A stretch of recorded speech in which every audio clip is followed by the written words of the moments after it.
दिगंबरा दिगंबरा श्रीपाद वल्लभ दिगंबरा. सर्वांना श्री स्वामी समर्थ, श्री गुरुदेव दत्त. स्वागत आहे आपलं माझ्या या चॅनल मध्ये. आजचा दिवस तुम्हाला सुखाचा समृद्धीचा जावो ही स्वामी महाराजांच्या मी प्रार्थना करते आणि आपल्या व्हिडिओला सुरुवात करते.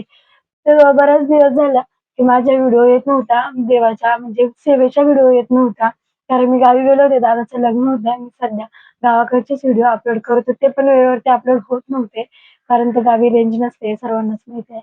त्यानंतर आज बसून माझ्या डेली सेवेचे व्हिडिओ येतील, त्याचबरोबर श्रीपाद साहेबांचे देखील व्हिडिओ येतील. सर्वांना श्री स्वामी समर्थ, श्री गुरुदेव दत्त. व्हिडिओला सुरुवात करते. तर आज आपण पाहणार आहोत पितृदोष निवारण. म्हणजे आज हा अधिक महिना 17 तारखेपासून सुरू होते 15 मे पर्यंत. तर या अधिक महिन्यात पितरांच्या खूप प्रभावशाली सेवा आहेत, त्या आपल्याला करायच्या आहेत. पितरांसाठी सेवा आहेत, भगवान विष्णूंच्या बरोबरून सेवा आहेत. त्याचबरोबर आपल्या आईची ओटी कशी भरायची, आई मी व्हिडिओ अपलोड केलेला आहे. आईची ओटी भरायची आहे. त्याचबरोबर डोंड्याचा महिना म्हटला जातो जावयासाठी. हे बऱ्याच या अधिक महिन्याला नावं आहेत. तर आपल्या भगवान विष्णूंच्या सेवेसाठी हा महिना समर्पित आहे. तर आपल्या माता लक्ष्मीला भगवान विष्णूंची सेवा खूप प्रिय आहे.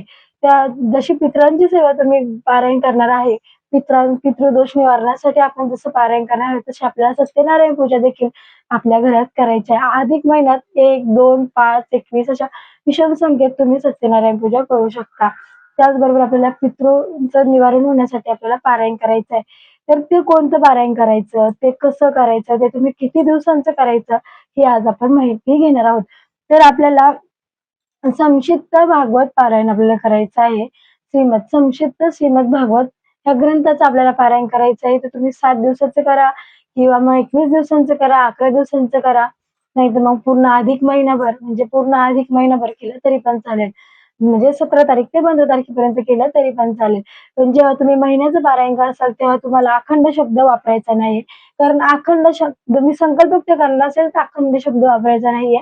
कारण अखंड शब्द वापरला तर आपल्याला ते अखंड चालू ठेवायला लागतं.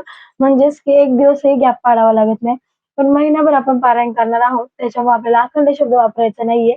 कारण आपल्याकडे लहान बाळ असतात, त्याचबरोबर आपल्याला कुठे बाहेर जावं लागतं. कधी-कधी आपल्याला जमत नाही, एखादा एक दिवस मिस होतो. कारण एका दिवसाचं पारायण नंतर आपण 2 दिवस म्हणजे दुसऱ्या दिवशी 2 पारायण करतो, एखादा एक दिवस राहून जातो. म्हणून आपल्याला अखंड शब्द वापरायचा नाहीये. जसं आपल्याला वेळ भेटेल तसं आपल्याला हे पारायण करायचं आहे. पण आपल्याला महिनाभर करा, 7 दिवस करा, 11 दिवस करा, तुम्हाला जसं जमेल तसं करा. पण आपल्याला मांसाहार हा वर्ज्य ठेवायचा आहे. आणि पितरांसाठी खूप मोठं पारायण आहे. म्हणजे पितृ आपल्याला कोणतीच गोष्ट देत नाहीये, फक्त पितरांना मुक्ती भेटावी म्हणून आपल्याला हे पारायण करायचं आहे.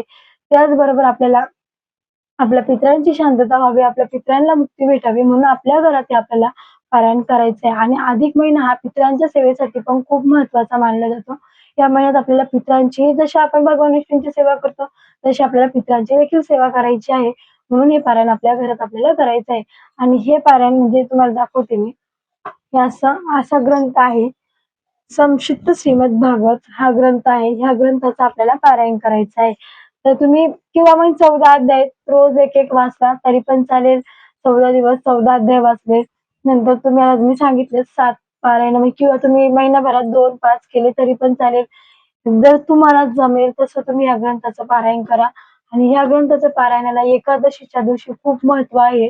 जर तुम्ही ह्या ग्रंथाचं पारायण एकादशीच्या दिवशी आपल्या घरात केलं तर 7 पिढ्यांचा पितृदोष नष्ट होतो. म्हणजे आपल्याला पितृदोष 7 पिढ्यांचा निघून जातो असं म्हणतात. म्हणून आपल्याला गुरु माऊलींनी साक्षात सांगितलेलं आहे, पितृदोष ह्या पारायणाने नष्ट होतो म्हणून मुक्तता भेटते. कारण पितृ आपल्याला त्रास देत असतात किंवा आपल्या घरातल्या रोजच्या जीवनातल्या उलट्या-पालट्या गोष्टी घडत असतात. कोण आजारी वगैरे पडत असतं, पण ते आपल्याला कळून येत नाही. कारण तो आपल्याला पितृदोष असतो. ज्याला नसेल त्यांनी सुद्धा हे पारायण करायचं आहे आणि ज्याला असेल त्यांनी तर आवर्जूनच करा. पितरांसाठी ही सेवा करायची आहे आपल्याला. तर आपल्याला ही सेवा आपल्या घरात अधिक महिन्यात करायची आहे. जेवढी जास्तीत जास्त पारायण तुम्हाला करता येईल तेवढी जास्तीत जास्त पारायण तुम्ही आपल्या घरात करा. संकल्पयुक्त करा किंवा मग फक्त आपल्याला स्वइच्छा म्हणून करा. जसा वेळ भेटेल तसं करा. कोणत्याही पद्धतीने तुम्ही करा, पण आपल्या घरात ही सेवा करा. त्यानंतर मग सत्यनारायण पूजा तुम्ही महिनाभरात 2, 5, 7 सत्यनारायण घालू शकता किंवा मग 17 तारखेपासून तर 15 तारखेपर्यंत तुम्ही महिनाभरही सत्यनारायण पूजा करू शकता. त्यानंतर तुम्ही 108 सत्यनारायण पूजा करायला सुरुवात करू शकता. आणि सत्यनारायण पूजेचंही खूप मोठं महत्व आहे आणि खूप मोठा अनुभव पण आहे आणि अनुभव हा येतोच. कोणतीही सेवा करा, अनुभव आपल्याला भेटत असतो. फक्त मनातून इच्छा पाहिजे. मनातून इच्छा असेल ना, तर कोणतीही गोष्ट अशक्य शक्य करतील स्वामी.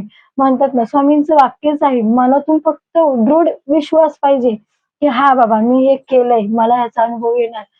आपण जर आपल्या जर मनात निगेटिव्हिटी असेल आणि मग तुम्ही ते पारायण करायला घेतलं आणि त्याचा काहीच उपयोग होणार नाही.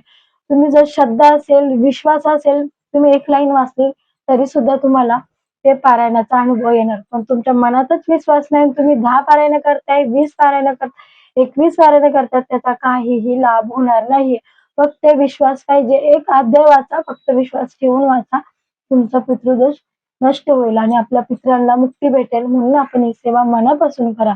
त्याचबरोबर आपल्याला जर वाचता येत नसेल, "हा ताई आम्हाला वाचता येत नाही." मग तुम्ही काय करायचं, सरळ Googleवर सर्च करा, YouTubeला सर्च करा. पूर्ण पारायण असतं. तुम्ही लावून द्या. एक बोट म्हणजे ती लाईन आणि हे लाईन एक बोट ठेवून YouTubeवर ऐकून YouTubeवर ऐका आणि आपण फक्त लाईनवर बोट ठेवा. असं करून तुमचं ते लाईन पाठ होऊन जाईल. तुमचं बुकही पाठ होऊन जाईल. जो ग्रंथ आहे तुम्हाला नंतर तर तुम्ही डोळे झाकून वाचाल. YouTubeचं ऐकून तुम्ही ग्रंथ वाचायला शिका. मी देखील काही ग्रंथ असे आहेत की मला वाचता येत नव्हते. मी जरी 12वी शिकले तरी सुद्धा मला काही ग्रंथ वाचता येत नव्हते.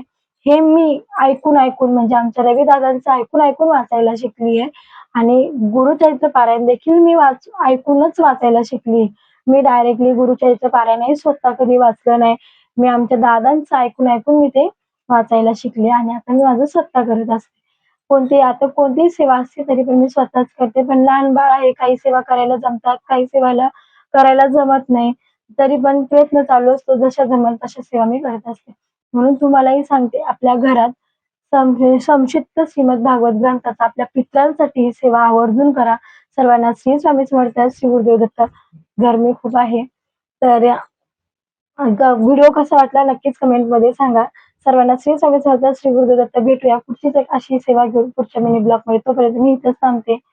सर्वांना श्री स्वामी समर्थ. व्हिडिओ आवडला असेल तर लाईक करा, शेअर करा, सबस्क्राईब करायला विसरू नका.